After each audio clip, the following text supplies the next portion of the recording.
Knights fans, I'm going to be honest.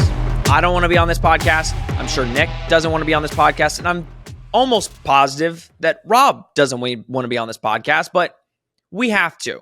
This is what we signed up for, and we're going to get into it. Probably not a long podcast if you see the time. I'm assuming we are going to be pretty quick with this, but we're going to talk about it. And it's the 24-hour rule. This is Monday, so it's actually a little bit more than 24 hours, but we're going to talk about it. We're going to get to it, and then we're going to move on. Hello, and welcome back to Charge On. As always, I am your host, Sean Green. Guys, football is back, and BetOnline remains your number one source for all your football betting needs this season. Listen, if you would have bet East Carolina, they were the underdog, you would have made a lot of money betting against UCF this weekend. You'll find the latest odds, matchup info, player needs, and game trends. And as your continued source for all sports wagering info, BetOnline features live betting, free contests, live scores, and giveaways all season long. Always the fastest and easiest way to bet all your favorite sports and events like the NFL, college football, MLB, MMA, tennis, boxing, and even golf. Head to betonline.ag to join and receive your 100% welcome bonus with your first deposit. Make sure to use promo code BELIEVE to receive your rewards. That's BLEAV. That is BLEAV to receive your rewards. BetOnline, where the game starts. And yeah, if you would have used BetOnline this weekend and you would have bet against UCF, like I said, you would have made some serious cash. If you would have listened to us and bet for UCF, you would have lost some money. So we appreciate BetOnline, as always, for being the sponsor of Charge On. And yeah, boys, let's just get into it. I mean, disappointing is an understatement, right? I mean, we came in here, and I want to say something first, okay? I said last week, I think ECU is a tougher game. I'm more nervous for ECU than Cincy. And I can't tell you the amount of comments that I got privately and, on my social saying I'm delusional. I don't know what I'm talking about. This should be a blowout win for UCF. I don't know how you have a podcast about UCF. You have no idea. So I just want to say, and listen, my co-host that I love so much, Nick, he said that was a crazy take, but I said it because that's what I believed. I thought this was a huge game that I saw UCF losing. Now, I said if UCF plays the way that they have played the last couple weeks, you should kill ECU. I mean, ECU is a team that we said had a good defense. Offense is up and down at times. It all is up to Holton Ahlers and how he plays. UCF came in and they looked so below average. And listen, you can overhype it or underhype it, right? You can overhype the 70 against Temple, right? And say, oh my gosh, they're the best team in college football. And you can overhype a loss and say, wow, we are the worst team in college football. But I think this is the story of our season, and we're going to get into it very quickly. I said their names early on, Nick Geddes and Robert Husby, my great co-hosts that have to sit through these podcasts, especially when they're bad. And this is the second one where really it's pretty bad. But Nick, how are you doing? I know probably not good, but how are you doing after that UCF beat down? Well, I mean, I'm good. First and foremost, I'm fine. But it was a hard watch for nearly 4 hours on a Saturday night, which I know you had concerns going into this game. I'm not saying I didn't have concerns. I did. I called it a classic trap game. But I thought eventually, UCF more high in talent, eventually that would win out. But when you have quarterback play like you did, and this has been the story of the season, the John Rice experience is a roller coaster. And frankly, I'm at the point I want to get off this roller coaster. I do. I think we learned in this game he is not a conference champion winning caliber quarterback. He's just not. And this offensive line, it is not a championship caliber offensive line. It's not. That's where UCF is right now.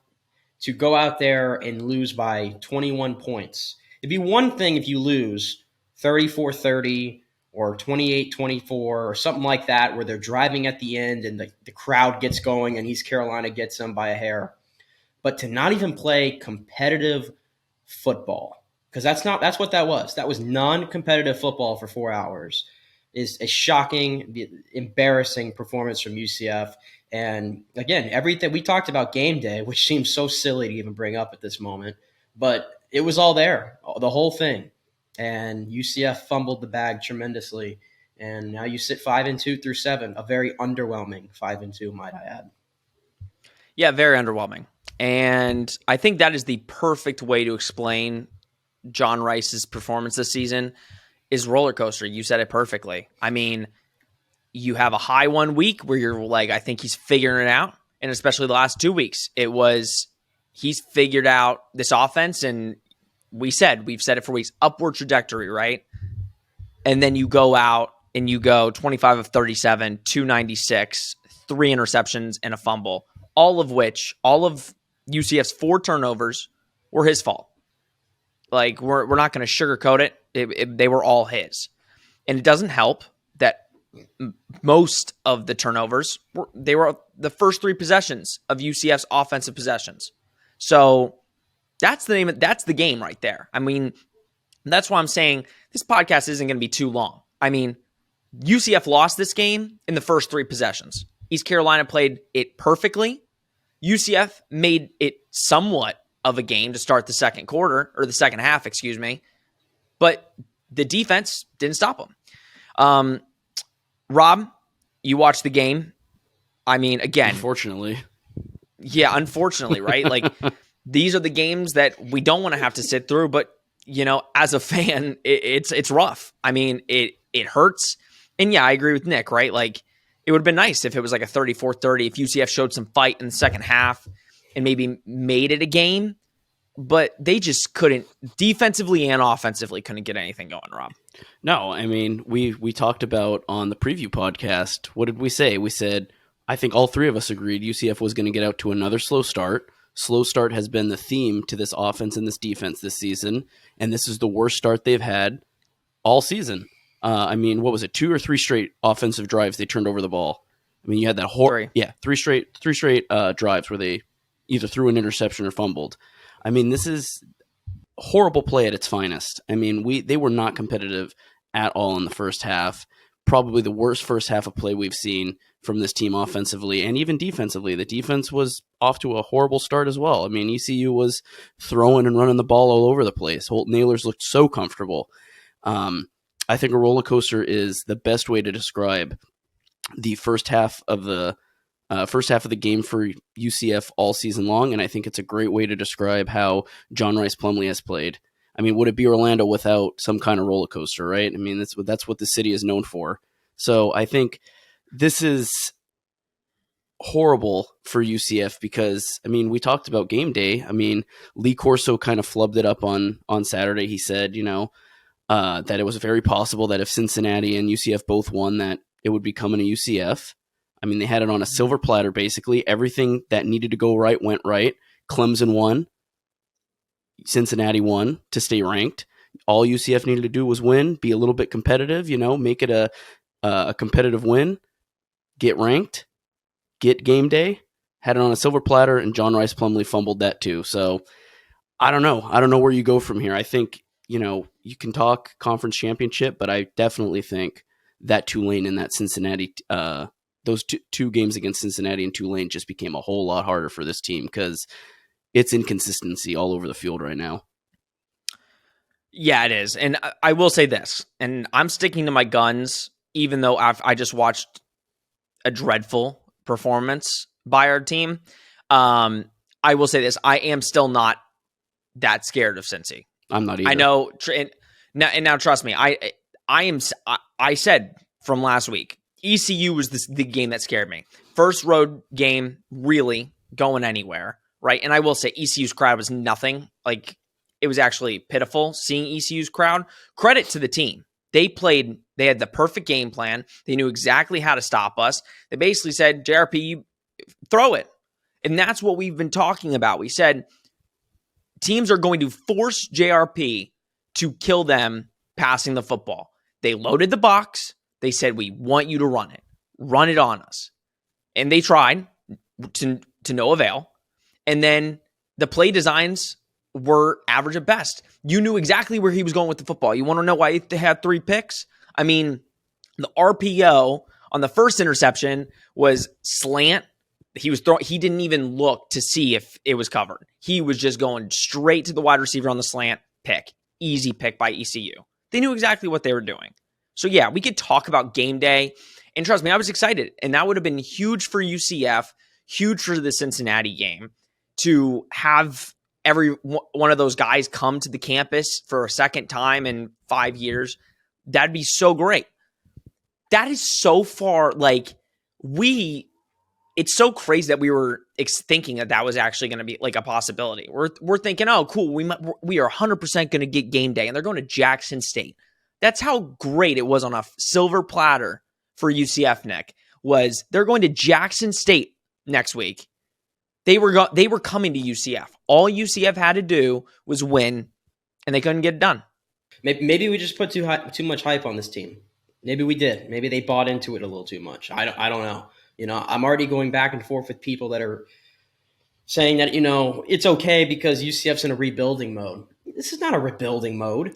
Okay, which is absolutely insane. I'm going to say this right here. This is why I say underwhelming. Don't tell me, we're 5-2. Don't worry about it. Everything's still in reach. It's underwhelming because John Rice Plumlee, this is a former SEC quarterback who, even though he hasn't played quarterback in a while, he's played he's been around a while. Okay, point taken. Javon Baker was brought in from Alabama. Kobe Hudson was brought in from Auburn. Kamori Gamble, who I thought was going to be a big piece to this offense, apparently not. MIA for since week one. Was brought in from Florida. Combine that with the transfers on defense. They went, and Gus Malzahn set the tone in May when he said, we want to be the Cincinnati of this year. We feel like we have a team that's capable of that. You don't have any team capable of doing that because you can't put away opponents that you should. We had started with the Louisville game. The signs were there, and give credit to UCF, and we've praised them the last 4 weeks for the way they've rebounded. But to go into this environment, and you said it right there, the environment was not as good as I thought it was going to be against a team that was still very much so inferior to you, and to not be even competitive. This is a stain on this program and Gus Malzahn. And I take a look at some of the players that did. Where was Johnny Richardson? Did he play? Did we just not want to give him the ball? Where was Ryan O'Keefe up until the end of the game? Did he play?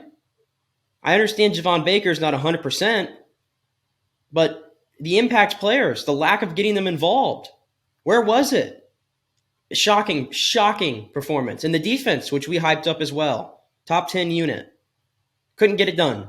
Couldn't get off the field on third down. Travis Williams, I'm coming at you. Soft coverage on those third downs. No adjustments at all. Can't get to the quarterback. Holton Ahlers played one of the best performances of any quarterback this week. He was perfect. It's just an all-time bad performance by UCF. All-time bad. There's been some losses. The Cincy loss last year, the Tulsa 2019, which immediately I tweeted that out. It gave me those vibes right away. This is up there. This is up there with the expectations this group had. Yeah, I think expectations and reality need to be kind of put together, right? Yep. I saw a couple tweets where UCF fans that maybe started watching in 2017, I think it's funny, right? Fans in 2017, they get so high or so low.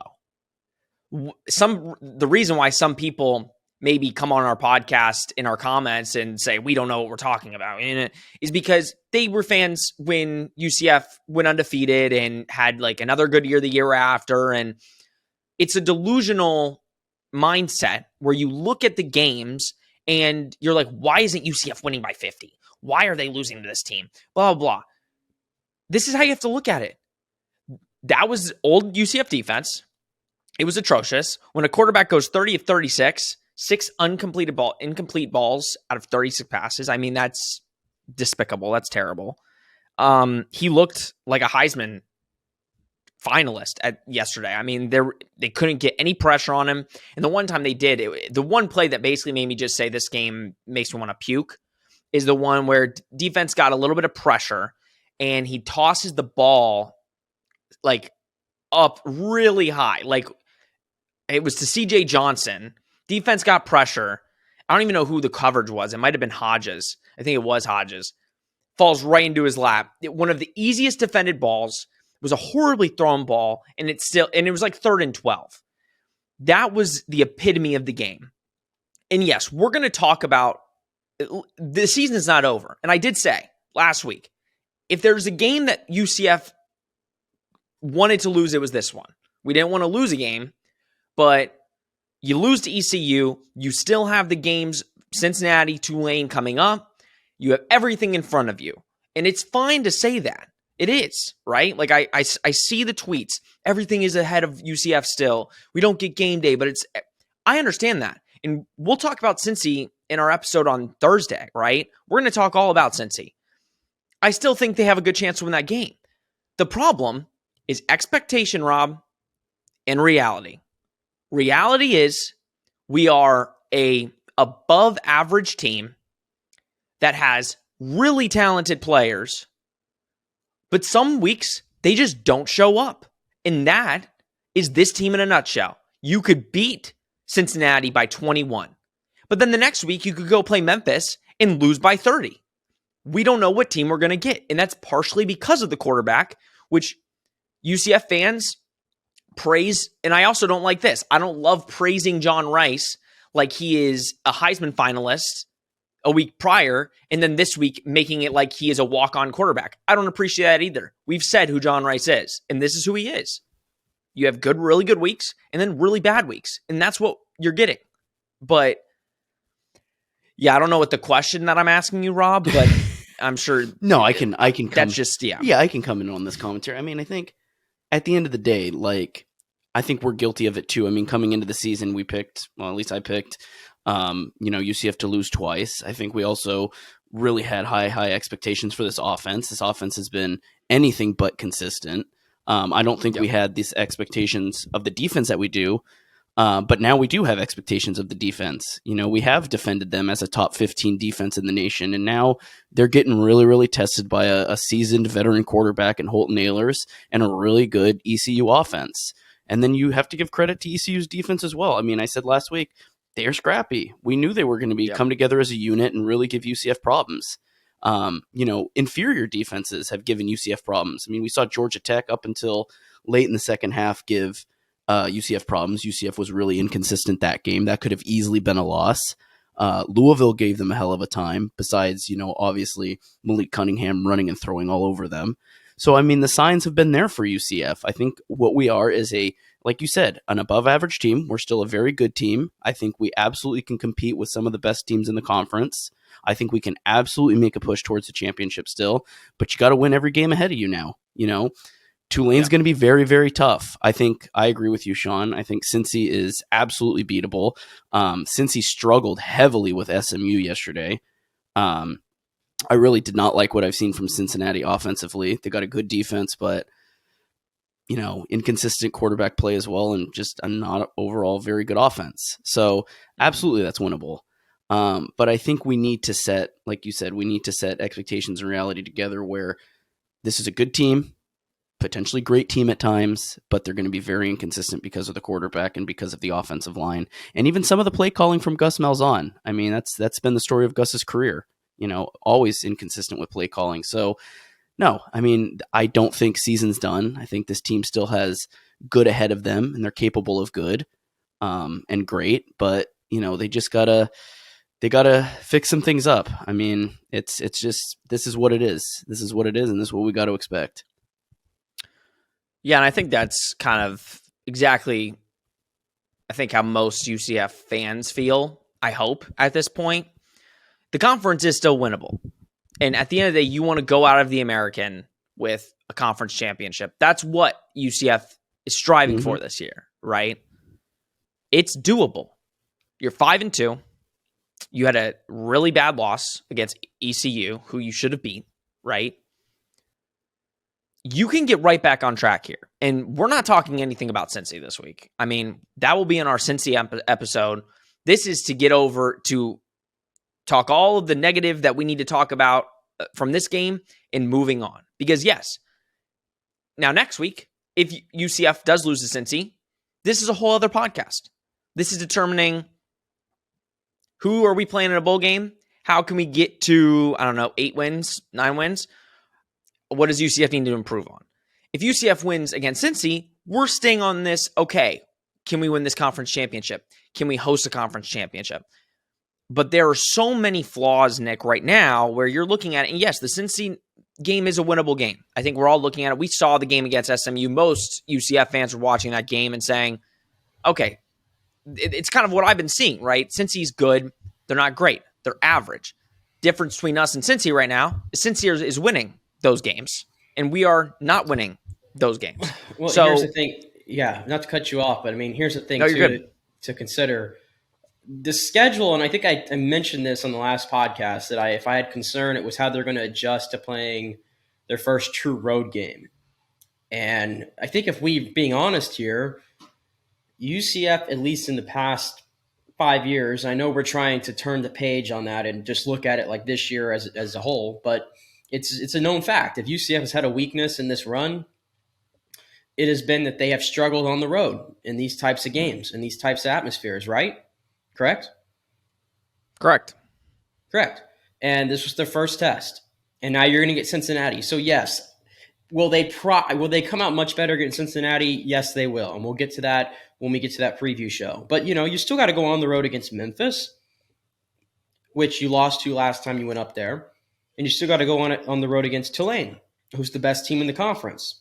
South Florida, meh. But Tulane and Memphis, you still got to go on the road against.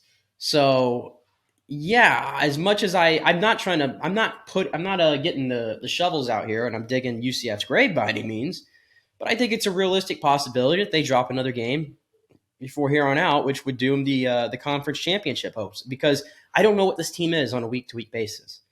I don't know what I'm getting. And I'm at the point where you scored 70 against Temple. Whoop-de-doo. I mean, it's Temple. At the end of the day, it doesn't matter, right? No. Put up your lowest points of the year. It was a stat pad. Yes. At this point, it's a stat pad game. It's the game against Temple. Yeah. Like Temple's the worst team in the conference. Right. The SMU victory is the more impressive one, because that was completely dominant from UCF's end, and even Cincinnati, was a 2-point conversion away to going to overtime with them. Yeah, but here's also the problem. SMU, I think we've been looking past the past couple weeks, and we've said it. Their offense is pretty good. Their defense is pretty bad. Yeah. And SMU has shown the big dip that they've taken from last year to this year. I know I get changing the coach and everything like that, but if that's UCF's most impressive win, now, again, they have to prove it, right? Like, we can go prove it and show, like, okay, we could potentially be a great team. But it's hard to do that when the best win on your schedule right now is a toss-up between SMU and Georgia Tech. I mean, that's what the toss-up is. It's like, and I don't know Georgia how Tech? Great that's looking. Oh. No, I'm saying if that's what we're basing off of our best win is Georgia Tech or SMU, I think the beginning part of our schedule, and as a fan, they haven't beat a team with a winning record. They haven't beat a team with a winning record. No, they could have, yes, on Saturday, but they didn't. They lost. So, listen, there's so many stats, and that's the thing. We could go an hour on this podcast saying, let's go through ECU's scoring drives. They had a missed field goal, 3 straight touchdowns, field goal, 1 punt, and then another touchdown. We could tell you that. We can also tell you they went 9 of 14 on third down. They put up 458 total yards of offense. Had 0 turnovers, so we didn't do any turnovers. Didn't get to the quarterback. Keaton Mitchell ran all over us. CJ Johnson, 140 yards. Like, we could go and tell you an hour of like, oh, what do these players do? There's no need. There's literally no need. This is what the game was. We have to throw it away. And I also want to, last point, pretty much, before we end this. I told you, it's going to be short. No point. I get it. A lot of people, you get really high or you get really low. And a lot of people I saw bring in Tommy, sit JRP, we're done with the experiment, sit him, bring him in. I'm going to be honest, guys. I'm going to be completely honest. There's 2 more points, actually. So this is one of the final points. As much as you maybe don't like JRP or don't like the inconsistency, which don't get me wrong, I don't like it either. And I don't think any of us do, right? I'm sorry. I'm not willing to waste a 1 year of eligibility on Tommy, especially next year going to the Big 12 when he's probably the starter. If we're looking at it now, most likely he's your starting quarterback next year. You could say, oh, get him some reps before the Big 12. You're throwing him into the fire. And I get that. I'm sorry. I don't want to waste a year of eligibility on the kid for this season right now. Like, we're 7 games in. I think it's pointless to waste it. Let JRP finish it. If it gets bad, put in Mikey Keene. And I'm being serious. I don't want to do the same, he had a bad game. Throw this. JRP is the quarterback. This is the quarterback that Gus wanted. He went out and got this quarterback. Let him finish the year. If it gets awfully bad, put another quarterback in. But I'm tired. Every single time he has a bad game, it's sit him. He sucks. Do I think Tommy could do better?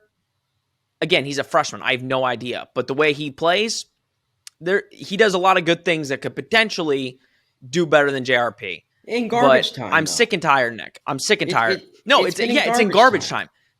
But that's what I'm saying. Fans get so high. Like, it's, oh my gosh, we have this great quarterback on our bench. You don't know that. Like, it's because he's got a star next to his name, Sean. It's because of the stars. Yeah. Let's just call it what it is. It's the stars. And I get it. I understand. But as much as people don't want to hear it right now because he just played really bad, he still gives you the best chance to win. He does. Mm-hmm. Unless you are the rarest of rarest, and I mean Trevor Lawrence type, okay? And Tommy Castellanos ain't that guy, okay? He's not Trevor Lawrence. We'd know by now, okay? Only in those rarest occasions do guys just come right in as true freshmen and are the guy and can put up points and can win games, okay? Quinn Ewers is trying to do it right now with Texas, okay? You see the way he played this weekend? And he's the best of the best. He was a 5-star. He's going through growing pains. What do you think Tommy Castellanos is going to go through? Anthony Richardson. He could have moments of brilliance with Florida. And we saw that week 1 against Utah. What's happened since? Very inconsistent because it takes time. So I agree with you 100%. Everybody wants to throw Tommy into the fire. That's the worst thing you can do for him right now. This offensive line is not quality. There's no sense. JRP needs to throw the ball away. I think we can all agree on that and try to do something. I almost feel like he needs to run more. I mean, if that's even possible sometimes. But there's no sense in putting Tommy Castellanos in there behind this line. No, there's no sense. Yeah, and let's throw him in on a 3:30 ABC game against one of the best defenses, if not the best defense in the American. Yeah, let's do that. That's probably smart for his confidence at this age. 100%. No, exactly. Don't put it. You're not going to put him in the meat of the schedule. This is the meat of the schedule. You got Tulane and Cincinnati coming up, the 2 best teams in the conference by far. If you wanted to play against USF and let's say UCF drops 2 games. Let's say they lose to Cincinnati and lose to Tulane, and you got 4 losses going into USF, and you want to throw Tommy in there. Have at it, man. Knock yourself out. But don't do it right now. But that's the problem. Like, why put him in? Like, why? He's already played his 4 games. He's played them. That if you play another one, that is a year of eligibility gone. I get it. If he's good enough, he's not going to use all the years. But there's literally no point at all. Well, maybe Gus doesn't really care about that though, because and every time there's been a chance to get him in there, garbage time or situations, it's always been him. It could have been Mikey Keene. It's never Mikey Keene. So maybe that's not even on Gus's radar right now. I don't think it is. And you're right about that. I don't think he cares. He said yesterday that he wasn't thinking about a quarterback change. And it's JRP or bust this season. This is what we all signed up for, right? We signed up for the JRP experience. And at the end of the day, you're 5-2 with still a chance for a conference championship. So we're more passengers to it, but I get your point. We're on the roller coaster. We're already locked in. There's no getting off. You're either throwing up or you're feeling good after it. That's the honest truth. No, they're not lifting you off the seats. It's not stopped and you have to get helped off. Like, you're on it. Okay, one last thing before we go. I also saw this on socials. It's great seeing social media before we record so I can tell all of our fans you need to chill out. I saw a lot of people yesterday say we are going to get killed in the Big 12. This team is going to only win 4 games next year, if that. This team is going to suck when we go over next year. there's a couple things, and I want both of your guys' input on it. Number one, it is 2022, the last I checked. Last I checked, we're not even to Christmas. Number one, right? So I don't think anybody should be focusing on next year. I think you really should. We're in the American Athletic Conference this year. Shouldn't be focusing on next year. And then number two, I get it. We could talk about recruiting at any time. It is the best recruiting class we've ever had, number one. And you never know, right? Like, most of those guys might not play. Look at all the transfers we got last year. You don't know who you're going to get next year. This team will not, with the transfer portal now, you have no idea what your team's going to look like next year. So for UCF fans that are now again, I get it, right? We're in a podcast just berating this team after a 34-13 loss. I understand it. But to then just say, we're going to get killed. There's potential. We might get killed. It might be a process, right? But we're in the year 2022. We're in the American Athletic Conference, and you have no earthly idea what the team will be next year. So I would say drink some wine, sit on your couch, watch a nice show, and just chill out. Let's finish this year, and if it doesn't end well, guess what? You're going to be listening to us from now until the next year, where we go into the transfers that we pick up, the recruits that we get, and we can go into if we're going to get killed in the Big 12. But that was another thing that was kind of irritating me, because I'm like, we should be focusing on winning a conference championship, not so much we're going to get killed in the Big 12. Just be grateful we're going to the Big 12, where it looks like we're going to get $60 million a year that will help our program and help get better recruits and all that stuff. So that's my little rant. I would love to hear your guys' thoughts on that. Well, Sean, you're asking for the fans to be reasonable, and this is how it goes. When UCF wins against Temple, they're the greatest team ever, and we're going to a New Year's Six bowl, and I'm guilty of that, okay? I'll raise my hand, okay? They lose a game like they did the other night, worst team in the conference, don't even bother. They're going to get blown out by Cincy and Tulane. That's how it goes, right? There's no in-between with the fan base. There's just not. But I think there's a couple of things to consider there. Number one, the Big 12 move, I think there is something to it. And to where the teams that are going to be left in the AAC, they're going to give you your best shot on your way out. They're going to. I think look at Cincinnati. They're having to play tough games right now in the AAC. Nothing's coming easy for Cincinnati against inferior competition, right? I mean, it's the same thing's happening with Houston. It's happening with UCF. I mean, that was going to happen, but you have to raise your level of competition. You have to. And to the point about, they're going to get killed in the Big 12, every team changes every year, like you said. And I think about the guys that they were able to bring in with those players knowing that they were coming out of Power 5. Now you're in the Power 5, which changes things completely. So the amount of players that are going to be open to your disposal in the transfer portal, I think, is going to increase as well. In the way the portal is set up nowadays, and coming off the best recruiting class that this program has ever had, you can fix at least one side of the ball in 1 year. You can do it. Now, it's easier for some other programs like USC that just has done it this year. With 1 year, they fixed the entire offense. I get that. But you can do it as well to some extent. So everybody needs to just chill out. You need to chill out. Rob, do you have any comments?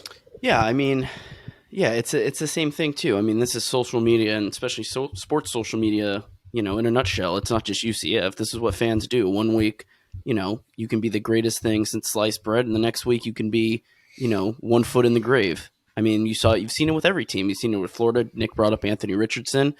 After the first week, everybody's like, oh, seen enough. Anthony Richardson, Heisman favorite. Next week, oh, Anthony Richardson sucks. Get this guy off the team. I mean, it happens all the time. It doesn't matter, what team it is in college football. But I think, especially the Big 12, I think it's college football too, where things change year to year. I mean, Sean, you brought up the transfer portal. I mean, half this team this year is transfer portal. So, I mean, you can absolutely, on your way into the Big 12, still add some big transfer portal names and some big candidates. You don't know who's opting out and who's leaving and who's entering the transfer portal yet still for a lot of teams. So they still can get some big acquisitions ahead of the biggest recruiting class that UCF has ever had. So I think absolutely things change, not only in the American, not only in the Big 12, they change in every conference. I mean, look at last year. Was Kansas ever talked about? No.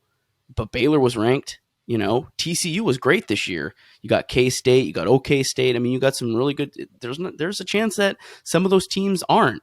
Baylor this year isn't ranked. Kansas has fallen off since the last couple weeks. They're not ranked anymore. So it's a lot to take in because I think we have so many expectations and so many big expectations for this team.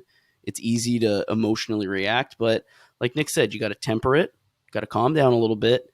You just need to wait and see what happens. This year isn't even done, so why are we talking about next year already? We don't know what this team's going to look like. We don't even know who the quarterback's going to be. Exactly. And as a fan, listen, the three of us are fans. We are one of you. There's a reason you're listening to this podcast. We are just saying I understand, right? It's easy to look ahead and to look towards the future, but you're going to hate life in a couple months where there's no football, there's no UCF football, and you're just sitting there waiting for the next season, right? So let's focus. We have a huge game coming up. The biggest game of the season to this point. Everything's ahead of us. Let's calm down. Listen, there's no denying it. The game was terrible. I mean, the worst game of the year by far. Everybody's worst performance, defense, offense. Colton Boomer, though, positives. Listen, he has been good, though. I'm in a similar situation as a Bucks fan where the kicker is the best player on the team. And that's not a good place to be, by the way, in case that's not news to anybody. I mean, it's definitely not good. Definitely not. But we like our kicker, so that's good. That's good. All right. Huge week coming up. Obviously, no college game day, but we're going to talk everything Cincy, right? They've shown some things on film. They're a good team. You win, you get right back on track. So we will bring you that episode on Thursday, per usual. That's kind of our new schedule, right? Mondays and Thursdays, we bring you new episodes. Any last thoughts, boys? It's going to be okay. It's going to be okay. Just calm down. It's going to be okay. Unless we lose against Cincinnati, then that's a whole other bag of worms. But right now, it's okay. We'll be fine. Yeah, I don't know. I almost don't even know what to say here. If I'm trying to send a message to UCF fans or just my parting thoughts in general on this game. Oh boy. I guess, expectations have to sort of be tempered. I guess is something that we need to learn as a fan base and just in general with this program, because I think there are a lot of people that are living off of what occurred 4 and 5 years ago. It has probably created unneeded expectations year after year after year, and it probably isn't fair to the team. It's a lot of pressure to deal with, I'm sure, but at some point we have to all just kind of take a chill pill and sit back and realize where this team is. And I think more accurately, it's a 9-win, 10-win football team. And I don't want to be in a situation where I'm looking at it going, damn, that's a little underwhelming. Like I said, 5-2 is right now. So I think that's a big thing is we all just need to temper expectations a little bit. And listen, support the team. We're still supporters. We will be here every week. And that's that. If you're a fan, you're going to stick with the team. If you're not, then you're not a fan. But that's sports. So bad loss to ECU, 34-13. We'll be back on Thursday. Huge game versus Cincy. And yeah, we appreciate the support as always. Please like, share, subscribe, comment, do everything that you usually do.